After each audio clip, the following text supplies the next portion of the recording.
ಉಪಕ್ಲುವಿನಲ್ಲಿ ಸಂಭ್ರಮದಿಂದ ನಡೀತಾ ಇರುವ ಚೇನಂಡ ಕಪ್ ಹಾಕಿ ಉತ್ಸವದ ಪ್ರಯುಕ್ತ ಆಯೋಜನಾ ಸಮಿತಿ ಈಗಾಗಲೇ ಜಿಲ್ಲೆಯ ವಿವಿಧ ಕಡೆಗಳಲ್ಲಿ 2800ಕ್ಕೂ ಹೆಚ್ಚಿನ ಗಿಡಗಳನ್ನು ನೆಟ್ಟಿದೆ ಅಲ್ಲದೆ ಪಂದ್ಯಾವಳಿಯಲ್ಲಿ ದಾಖಲಾಗುವ ಪ್ರತಿ ಗೋಲಿಗೊಂದು ಗಿಡ ಎನ್ನುವ ಗುರಿ ಹೊಂದಿರುವುದಾಗಿ ಚೇನಂಡ ಕಪ್ ಹಾಕಿ ಉತ್ಸವ ಆಯೋಜನಾ ಸಮಿತಿಯ ಪ್ರಮುಖರು ತಿಳಿಸಿದ್ದಾರೆ.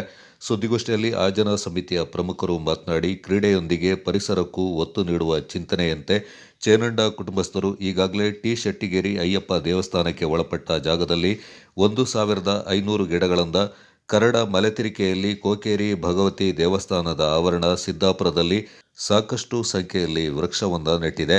ಸೋಮವಾರಪೇಟೆಯಲ್ಲಿ ಶಾಸಕ ಡಾ. ಮಂತ್ರಗೌಡ ಅವರು ಗಿಡ ನೆಡುವ ಕಾರ್ಯದಲ್ಲಿ ಕೈಜೋಡಿಸಿ ಗಮನ ಸೆಳೆದಿರುವುದಾಗಿ ಹೇಳಿದರು.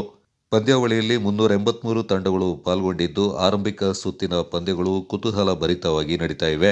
ಮೊದಲ ಸುತ್ತಿನ ಪಂದ್ಯಗಳಲ್ಲಿ ಯಾವೆಲ್ಲ ತಂಡಗಳು ಪರಾಭವಗೊಳ್ತಾ ಇವೆ, ಆ ತಂಡಗಳಿಗೆ ಒಂದು ಜೇನುಪೆಟ್ಟಿಗೆಯಿಂದ ಪಂದ್ಯಾವಳಿಯ ಸವಿ ನೆನಪಿಗಾಗಿ ಹಾಗೂ ಜೇನು ಕೃಷಿಯ ಪುನಶ್ಚೇತನಕ್ಕೆ ಪೂರಕವಾಗಿ ನೀಡಲಾಗ್ತಾ ಇದೆ ಎಂದು ಮಾಹಿತಿಯನ್ನ ನೀಡಿದರು.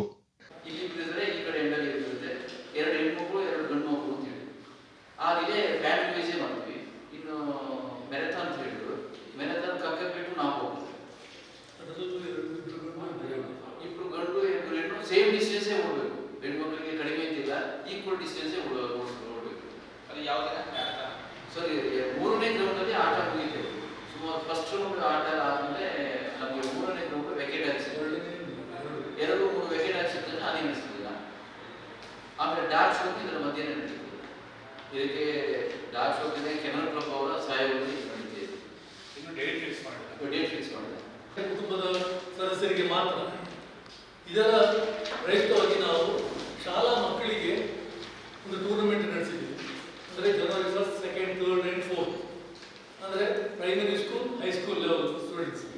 ಅದರಲ್ಲೂ ಇವಾಗ ಗೌರ್ಮೆಂಟ್ ಸ್ಕೂಲಲ್ಲಿ 4 ಮಕ್ಕಳು 5 ಮಕ್ಕಳೆಲ್ಲ ಇರ್ತಾರೆ, ಅವನ್ನೆಲ್ಲ ಸೇರಿಸಿ ಟೂರ್ನಮೆಂಟ್ ಮಾಡಿದ್ವಿ. ಹಾಗೆ ಮುನ್ನಾಡಲ್ಲಿ ತುಂಬ ಅತ್ಯುತ್ತಮವಾಗಿ ನಾವು ಜನವರಿ 1, 2, 3 and 4 ಟೂರ್ನಮೆಂಟ್ ಮಾಡಿದ್ವಿ. ಅದರಲ್ಲಿ ಎಷ್ಟು ಅಂದರೆ 33 ಟೀಮ್ ಬಂದಿತ್ತು, ತುಂಬ ಚೆನ್ನಾಗಿ. ಅದರಲ್ಲಿ ನಾವು ಸೆಲೆಕ್ಷನ್ ಮಾಡಿ 30 ಸ್ಟೂಡೆಂಟ್ಸನ್ನು ಅದರಲ್ಲಿ ಕೊಡ ಕುಟುಂಬವರು ಎಲ್ಲ ಕೊಡಗಿನವರೆಲ್ಲರೂ ಸೇರಿಸಿ ಮಾಡಿದ್ದು. ಇವತ್ತು ಎಲ್ಲ ಜಾತಿ ಬಂದವರಿದ್ದಾರೆ, ಅವನ್ನೆಲ್ಲ ಸೇರಿಸಿ ಮಾಡಿದ್ದು. ಇವಾಗ ನಾವು ಅವರಿಗೆ NIS ಟ್ರೈನ್ ಅವರಿಂದ ಇವಾಗಲೂ ತರಬೇತಿ ಕೊಡ್ತಾ ಇದ್ದೀವಿ. ಅಲ್ಲಿ ಗ್ರೌಂಡ್ 30 ಮಕ್ಕಳನ್ನು ಸ್ಟಡಿ ಮಾಡಿ ಅದರಲ್ಲಿ ಒಂದು 12 ಮಕ್ಕಳು ಸೆಲೆಕ್ಟ್ ಮಾಡಿ ಇವಾಗ ನಮ್ಮ ಸ್ಪೋರ್ಟ್ಸ್ದು ಸ್ಟೇಟ್ ವೈಸ್ ಪ್ರೆಸಿಡೆಂಟ್ ಅರುಣಾಚಿ ಅವರಿದ್ದಾರೆ, ಅವರ ಸಹಯೋಗದಲ್ಲಿ ಅವರನ್ನು ಸ್ಪೋರ್ಟ್ಸ್ ಹಾಸ್ಟೆಲ್ಗೆ ಸೇರಿಸುವ ಪ್ರಯತ್ನ ಮಾಡ್ತೀವಿ. ಅದೊಂದು ಇದರ ಪ್ರಯುಕ್ತವಾಗಿ ಮಾಡ್ತಾ ಇರೋದು. ಅಲ್ಲದೆ ನಾವು ಇವಾಗಲೇ ನಿಮಗೆ ರಿಪೋರ್ಟ್ ಕೊಟ್ಟಿದ್ದೀವಿ ಗಿಡ ನೆಡುವ ಕಾರ್ಯಕ್ರಮ. ಇವಾಗಲೇ 2800 ಗಿಡ ನೆಟ್ಟಾಗಿದೆ. ಅಂದರೆ ಲಾಸ್ಟ್ ಸೆಪ್ಟೆಂಬರ್ ಅಕ್ಟೋಬರಲ್ಲಿ, ಅಂದರೆ ಮಳೆಗಾಗಿ ನೆಟ್ಟಾಗಿದೆ. ಅದರಲ್ಲೂ ಇವಾಗ ನಾವು ಡಿಸ್ಪ್ಲೇ ಮಾಡ್ತೀವಿ. ಒಂದು ಗೋಲಾದರೆ ಒಂದು ಮರ ಅಂತ ಇವಾಗ ಡಿಸ್ಪ್ಲೇ ಆಗ್ತಾ ಉಂಟು. ಒಂದು ಗೋಲಾದರೆ ಒಂದು ಮರ ನೆಟ್ಟಿದ್ದು ಫೋಟೋ ತೆಗೆದಿಟ್ಟಿದ್ದೀವಿ, ಅದರ ಡಿಸ್ಪ್ಲೇ ಆಗ್ತಾ ಉಂಟು. ಹಾಗೆ ಬೇರೆ ಆಕೆ ಹಬ್ಬ ಒಂದೇ ಅಲ್ಲ, ಎಲ್ಲ ವಿವಿಧ ಕಾರ್ಯಕ್ರಮವನ್ನು ನಡೆಸಿದ್ದೀವಿ. ಇಲ್ಲಿವರೆಗೆ 2800 ಗಿಡ ನೆಟ್ಟಾಗಿದೆ. ಇನ್ನೂ 500 ಗಿಡ ನೆಡಲಿಕ್ಕೆ ಉಂಟು. ಅದು ಬ್ಯಾಂಬೋ ನೆಡಲಿಕ್ಕೆ ಇರೋದು ಲಕ್ಷ್ಮಣ ತೀರ್ಥ ಹೊಳೆದು ಸೈಡಲ್ಲಿ. ಅದು ನಮ್ದು ನೆಕ್ಸ್ಟ್ ಸೀಸನ್ ಅಲ್ಲಿ ನೆಡ್ತೀವಿ. ಅದು ಫಾರೆಸ್ಟ್ ಕಾರ್ಯಕ್ರಮ ಸಹಯೋಗ ಲಕ್ಷ್ಮಣ ಈಗ 2000 ಇಲ್ಲೆಲ್ಲ ನೆಟ್ಟಿದ್ದೀರಾ. ಒಂದು ಟಿ. ಶೆಟ್ಟಿಗೇರಿಯ ಅಯ್ಯಪ್ಪ ಟೆಂಪಲ್ ಉಂಟು. ಅಲ್ಲಿ 35 ಎಕರೆ ಅವರಿಗೆ ಪೈಸಾರಿ ಜಾಗ ಉಂಟು. ಅದರಲ್ಲಿ ಸ್ವಲ್ಪ ಎನ್ಕ್ರೋಚ್ ಆಗಿತ್ತು. ಆ ಎನ್ಕ್ರೋಚ್ ಅದನ್ನು ಬಿಡುಗಡೆಗೊಳಿಸಿದ್ರು. ಆ ಬಿಡುಗಡೆ ಜಾಗ ನಮಗೆ ಫ್ರೀಯಾಗಿ ಸಿಕ್ತು ನೆಡಲಿಕ್ಕೆ. ಅಲ್ಲಿ 1500 ಗಿಡ ನೆಟ್ಟಿದ್ದೀವಿ, 1500. ಅಲ್ಲಿಂದ ಕರಡದ ಮಲಕಿರಿಕೆ ಟೆಂಪಲ್ ಅಂತ ಉಂಟು, ಅಲ್ಲಿ ಸ್ವಲ್ಪ ಗಿಡ ನೆಟ್ಟಿದ್ದೀವಿ. ಮತ್ತೆ ನಮ್ಮ ಊರಲ್ಲಿ ಕೋಕೇರಿಯಲ್ಲಿ ಭಗವತಿ ಟೆಂಪಲ್ ಕಾಡು ಉಂಟು, ಅಲ್ಲಿ ನೆಟ್ಟಿದ್ದೀವಿ. ಮತ್ತೆ ನಮ್ಮ ಚಾನಿಂದ ಫ್ಯಾಮಿಲಿ ಗೋಮಾಳ ಉಂಟು, ಅಲ್ಲಿ ನೆಟ್ಟಿದ್ದೀವಿ ಸರ್.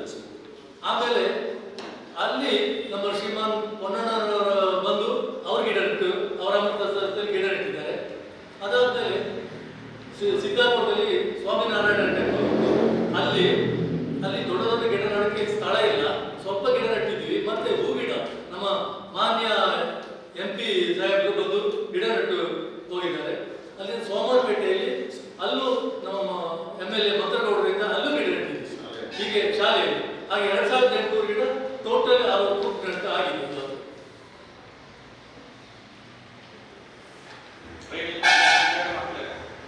ಹನ್ನೆರಡು ಮಕ್ಕಳನ್ನು ಅದನ್ನು ನಾವು ಸೆಲೆಕ್ಟ್ ಮಾಡ್ತೀವಿ ಬೆಸ್ಟ್ ಪ್ಲೇಯರ್ಸ್. ಇವಾಗ 30ರಲ್ಲಿ ಅದರಲ್ಲಿ ಅವರು ಮ್ಯಾಕ್ಸಿಮಮ್ ಸ್ಪೋರ್ಟ್ಸ್ ಆಡ್ಲಿಕ್ಕೆ ಅಂದರೆ ಮಕ್ಕಳೇ ನಮ್ಮ ಇನ್ನು ನೆಕ್ಸ್ಟ್ ಫ್ಯೂಚರ್ ಅಲ್ಲ, ಹಾಗೆ ಅವ್ರನ್ನು ಟ್ರೈನ್ ಮಾಡಿ ಅವ್ರನ್ನೊಂದು ಲೆವೆಲ್ ತರುವ. ಇವಾಗ ಗೊತ್ತಿದೆ ಕೊಡಗಿನಲ್ಲಿ ಎಷ್ಟು ಹಾಕಿ ಪ್ಲೇಯರ್ ಇಂಟರ್ನ್ಯಾಷನಲ್ ಇದ್ರು, ಇವಾಗ ಕಮ್ಮಿ ಆಗಿದೆ. ಹಾಗೆ ಈ ಮಕ್ಕಳನ್ನು ಸೆಲೆಕ್ಟ್ ಮಾಡಿ ಕಳಿಸುವಂತ ಒಂದು ದೊಡ್ಡ ಪ್ಲಾನ್ ಹಾಕಿಕೊಂಡಿದ್ದೇವೆ. ಅದಕ್ಕೆ ನಮ್ಮೊಂದು ಅಡ್ವಾನ್ಸ್ ನಾವು ಸಹಕರಿಸ್ತಾರೆ.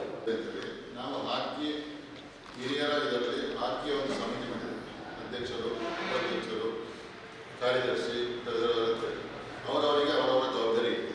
ಅದಲ್ಲದೆ ಸಬ್ ಕಮಿಟೀಸ್ ಪ್ರತಿಯೊಂದು ಗ್ರೌಂಡಲ್ಲಿ ಸ್ಟೇಜ್ ನೋಡಬೇಕು, ಗ್ರೌಂಡನ್ನು ನೋಡಬೇಕು, ಕ್ಲೀನೆಸ್ ನೋಡಬೇಕು, ಕುಕಿಂಗ್ ನೋಡಬೇಕು, ಬೇರೆ ಎಲ್ಲ ಕೆಲಸಕ್ಕೂ ಕಮಿಟೀಸ್ ಇರ್ತಾರೆ. ಅವರು ಅವರವರ ಜವಾಬ್ದಾರಿಯನ್ನು ಚೆನ್ನಾಗಿ ಮಾಡ್ತಾ ಇದ್ದಾರೆ. ಇದಲ್ಲದೆ ಏಪ್ರಿಲ್ 10ನೇ ತಾರೀಕಿನಿಂದ ನಾಪೋಕಲು ಕೊಡೋ ಸಮಾಜದ ಒಡಗೂಡಿ ಚಾನಂಡ ಹಾಕಿ ಫೆಸ್ಟಿವಲ್ ಅವರು ನಮ್ಮ ಕೊಡವ ಮಕ್ಕಳಿಗೆ ಕಲ್ಚರಲ್ ಪ್ರೋಗ್ರಾಮ್ನ ಟ್ರೈನಿಂಗ್ ಕೊಡ್ತಾರೆ. ಹೈಸ್ಕೂಲ್ ಮಕ್ಕಳಿಗೆ ಕೊಡವ ಕಲ್ಚರ್ ಅದರಲ್ಲಿ ಏನಂತ ಹೇಳಿದರೆ ಬಾಳಪಾಟ, ಮೊಳಕಾಟ, ಮುಮ್ಮತ್ತಾಟ ಇದೆಲ್ಲ ನಮ್ಮ ಕಲ್ಚರ್ ಯಾವ್ದಾದ್ರು ಬರ್ತದೆ ಅದನ್ನು ನಾವು ಟ್ರೈನಿಂಗ್ ಕೊಡುವಂಥ ಕೊಡೋ ಸಮಯದ ಒಡಗೂಡಿ. ಗೋಷ್ಠಿಯಲ್ಲಿ ಚೇನಂಡ ಹಾಕಿ ಉತ್ಸವ ಆಯೋಜನಾ ಸಮಿತಿಯ ಪ್ರಧಾನ ಕಾರ್ಯದರ್ಶಿ ಚೇನಂಡ ಮನು ಮಾದಯ್ಯ, ಮಾಧ್ಯಮ ವಕ್ತಾರ ಚೇನಂಡ ಸುರೇಶ್ ನಾಡಯ್ಯ, ನಿರ್ದೇಶಕರು ಪಾಲ್ಗೊಂಡಿದ್ದರು.